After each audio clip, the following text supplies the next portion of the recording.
మాజీ సీఎం జగన్మోహన్ రెడ్డి ఈవీఎంల గోల్మాల్తోనే కూటమి ప్రభుత్వం అధికారంలోకి వచ్చిందని మాట్లాడడం కంటే ఈవీఎంలపై ఆయనకున్న అనుమానాల్ని నివృత్తి చేసుకోవాలని బీజేపీ రాష్ట్ర అధికార ప్రతినిధి భానుప్రకాష్ రెడ్డి తెలియజేశారు. తిరుపతి ప్రెస్ క్లబ్లో బుధవారం మీడియా ముందు బీజేపీ నేతలు వరప్రసాద్, నందు తదితరులతో కలిసి భాను మాట్లాడుతూ జగన్ పాలనలో అధికారులను లోబరుచుకొని టీటీడీని వైసీపీ కార్యాలయంగా మార్చారని విమర్శించారు. జగన్ ఓ నియంతలా వ్యవహరిస్తూ ఫ్యాన్ వదిలి ఏసీ కింద కూర్చొని ఫ్యాన్ గుర్తుకు ఓటు వేయమని రాష్ట్ర ప్రజలను కోరడం వల్లనే ఓటర్లు వైఎస్ జగన్ కు ఓటమిని ఇచ్చారని దుయ్యబట్టారు.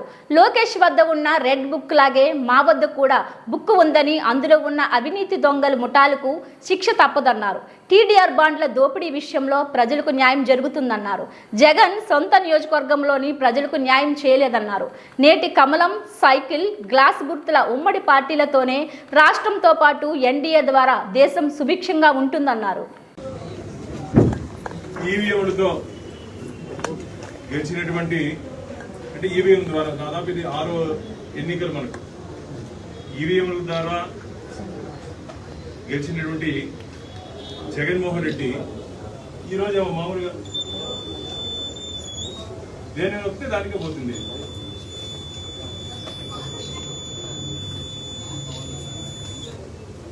ఆయనకి ఏదైనా అనుమానాలుంటే సుప్రీంకోర్టు డైరెక్షన్స్ ఇచ్చింది. ఏదైనా అనుమానాలుంటే వెళ్ళి నివృత్తి చేసుకోవచ్చు. ఈ ఓటమికి కారణం నువ్వే జగన్మోహన్ రెడ్డి. ఈరోజు ఆంధ్రప్రదేశ్లో ఓటమికి కారణం నువ్వే. నీ ప్రవర్తన, నీ పనితీరు, ఏ రోజైనా ప్రజలను కలిసావు నువ్వు? తాడేపల్లి ప్యాలెస్లో కూర్చొని నీ గుర్తైనటువంటి ఫ్యాన్ కూడా వేసుకోకుండా ఏసీ కింద కూర్చొని నువ్వు నీ గుర్తైనటువంటి ఫ్యాన్ కూడా వేసుకోకుండా ఏసీ రూమ్లో కూర్చొని ప్రజల్ని కలవకుండా పరదాల చాటును వచ్చి సిగ్గుండాలి నీకు. ఈరోజు ఈవీల మీద నెపం మోకేదానికి 5 సంవత్సరాలు ప్రజల్ని గాలికి వదిలేసి గాలిలో తిరిగినటువంటి ముఖ్యమంత్రి నువ్వు. 5 సంవత్సరాలు ప్రజల కష్టాల్ని, ప్రజల ఇబ్బందుల్ని, ప్రజల బాధల్ని గాలిలోకి వదిలేసి గాలిలో తిరిగే ముఖ్యమంత్రి నువ్వు.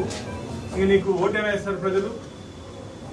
నీ ఎమ్మెల్యేలకు కానీ, నీ మంత్రులకు కానీ ఏ రోజైనా అపాయింట్మెంట్ ఇచ్చావు నువ్వు? ప్రజా సమస్యల మీద కానీ, ప్రజలు పడుతున్న ఇబ్బందుల మీద కానీ నువ్వునా మాట్లాడాలంటే ఏ రోజైనా సరే నువ్వు వారికి అపాయింట్మెంట్ ఇచ్చావా? సమీక్ష సమావేశాలు ఎన్ని నిర్వహించావు?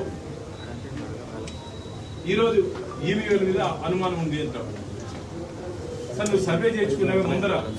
ఎమ్మెల్యేల మీద, నీ అభ్యర్థుల మీద, నీ మంత్రుల మీద సర్వే చేయించుకున్నావే? ఆ రోజు నేను చెప్పడం జరిగింది, అయ్యా ముఖ్యమంత్రి గారు, మీ మీద మీరు సర్వే చేయించుకోండి, మీ పనితీరు మీద మీరు సర్వే చేయించుకోండి.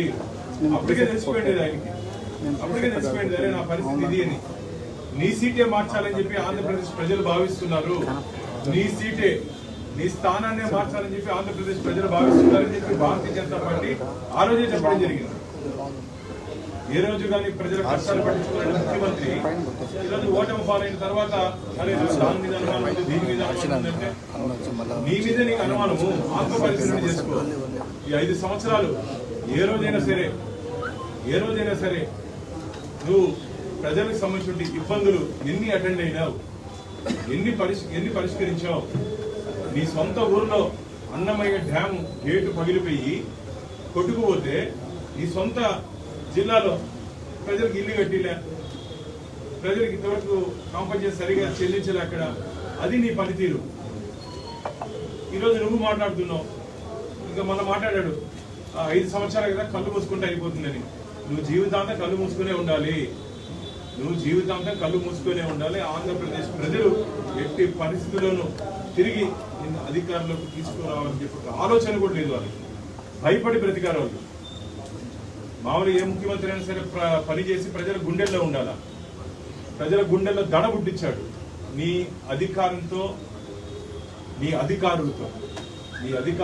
అధికారులతో ప్రజల్ని భయభ్రాంతులకు గురి చేసి 5 సంవత్సరాల కాలంలో ఐపీఎస్ని, ఐఏఎస్ని అడ్డం పెట్టుకొని ఇష్టానుసారంగా అక్రమ కేసులు పెట్టిస్తావా?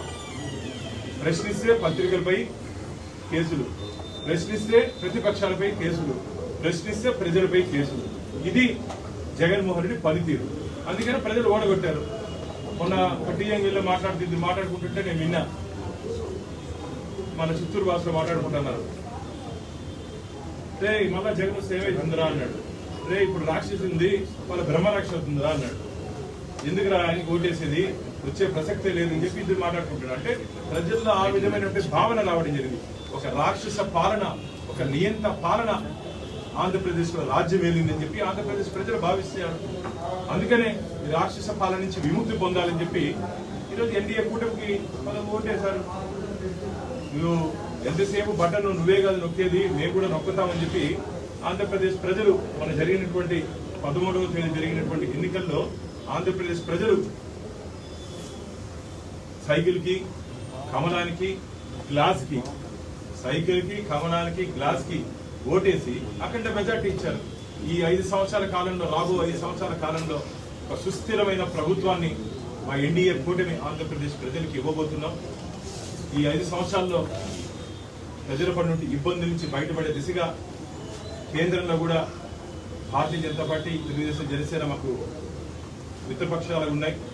ఆంధ్రప్రదేశ్లో పడుతున్నటువంటి ఇబ్బందుల నుంచి ప్రజలు ఏ విధంగా అధిగమించాలి, ఆ విధంగా ఖచ్చితంగా కేంద్ర ప్రభుత్వం పూర్తి సహాయ సహకారాలు, ఆంధ్రప్రదేశ్ అభివృద్ధిలో కేంద్ర ప్రభుత్వం పూర్తి సహాయ సహకారాలు అందిస్తుందని చెప్పి మీకు తెలియజేసుకుంటున్నా మిత్రులారా.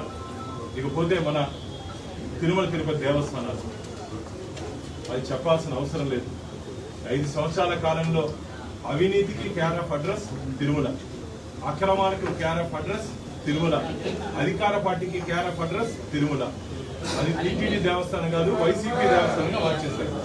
ధర్మారెడ్డి టీటీడీ ఈవోగా ఉండే ఆఫీసర్ అది టీటీడీ దేవస్థానాన్ని వైసీపీ కార్యాలయంగా మార్చేశారు. వారి ఇన్ఛార్జీలు టికెట్ అసలు ఇప్పుడు ఉంది ఎంక్వైరీ, ముందు ముసల పండగ. భారతీయ జనతా పార్టీ జ్యుడిషియల్ ఎంక్వైరీకి డిమాండ్ చేస్తాను. జ్యుడిషియల్ ఎంక్వైరీ 5 సంవత్సరాల కాలంలో టీటీడీ ఈవోగా ధర్మారెడ్డి నియమ నిబంధనలకు వ్యతిరేకంగా వారు వ్యవహరించినటువంటి పనితీరు మీద, అలాగే టీటీడీ చైర్మన్ హోదాలో కరుణాకర్ రెడ్డి గారు చేసినటువంటి పనుల మీద, వారు టీటీడీ ఇంజనీరింగ్ వర్క్స్ లో దాదాపు 1500 కోట్ల రూపాయలు ఇంజనీరింగ్ వర్క్స్ లో 10 నుంచి 15% కమిషన్లు తీసుకున్నారని చెప్పి శ్రీవారి భక్తుల నుంచి అనేక ఫిర్యాదులు వచ్చాయి. దాని మీద విచారణ చేయాలి. అంతేకాకుండా టికెట్ల నుంచి, రూముల నుంచి, ప్రసాదాల నుంచి అన్నిట్లో వాటాలు వైసీపీ కార్యకర్తలు వ్యాపారం చేసుకున్నారని చెప్పి ఫిర్యాదులు ఉన్నాయి. ఏంటిని వదిలే ప్రసక్తే లేదు, ఎవరిని వదిలే ప్రసక్తే లేదు.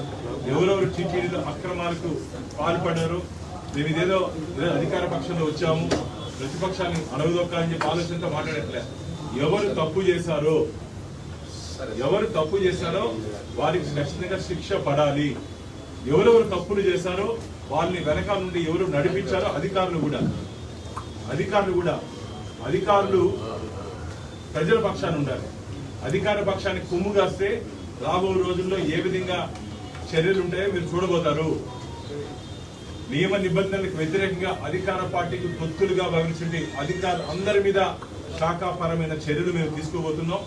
లోకేష్ బాబు దగ్గర రెడ్ బుక్ ఉంది, మా దగ్గర కూడా ఒక రెడ్ బుక్ పెట్టుకొని ఉన్నాం. ఎవరెవరు ఈరోజు అధికార పార్టీకి కొమ్ము కాస్తారో, పూర్తిగా నియమ నిబంధనలను తొంగలో దొక్కారో వారందరి మీద మేము చర్యలు తీసుకోబోతున్నాం.